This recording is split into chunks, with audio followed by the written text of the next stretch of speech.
ലോകത്തിലെ ഏറ്റവും സമ്പന്നരായ 20 പേരുടെ പട്ടികയിൽ വീണ്ടും ഇടം നേടി അദാനി ഗ്രൂപ്പ് ചെയർമാനും ശതകോടീശ്വരനുമായ ഗൗതം അദാനി.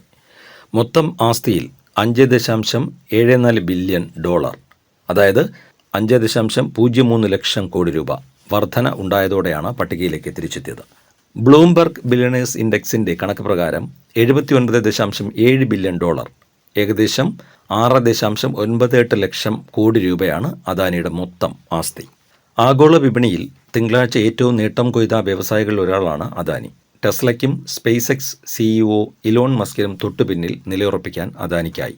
6.69 ബില്യൺ ഡോളറാണ്, ഏകദേശം 58,607 കോടി രൂപ മസ്കിൻ്റെ നേട്ടം. ഇതോടെ മസ്കിൻ്റെ മൊത്തം ആസ്തി 378 ബില്യൺ ഡോളറായി.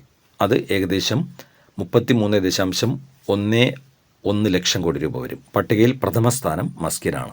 ലോക സമ്പന്നരുടെ പട്ടികയിൽ 2ാം സ്ഥാനത്ത് ഒറാക്കിളിൻ്റെ ലാറി എലിസൺ ആണ്. 305 ബില്യൺ ഡോളർ, ഏകദേശം 29.71 ലക്ഷം കോടി രൂപ ലാറിയുടെ ആസ്തി. 269 ബില്യൺ ഡോളറുമായി, അതായത് ഏകദേശം 23.56 ലക്ഷം കോടി രൂപ മെറ്റയുടെ മാർക്ക് സക്കർബർഗ് മൂന്നാമതും. 243 ബില്യൺ ഡോളറുമായി ഏകദേശം 21.28 ലക്ഷം കോടി രൂപ ആമസോണിൻ്റെ ജെഫ് ബെസോസ് 4ാം സ്ഥാനത്തുമുണ്ട്. ഇന്ത്യയിലെ ഏറ്റവും സമ്പന്ന വ്യവസായി മുകേഷ് അംബാനി 99.5 ബില്യൺ ഡോളർ, ഏകദേശം 8.71 ലക്ഷം കോടി രൂപ ഇത്രയും ആസ്തിയുമായി 18ാം സ്ഥാനത്തുണ്ട്.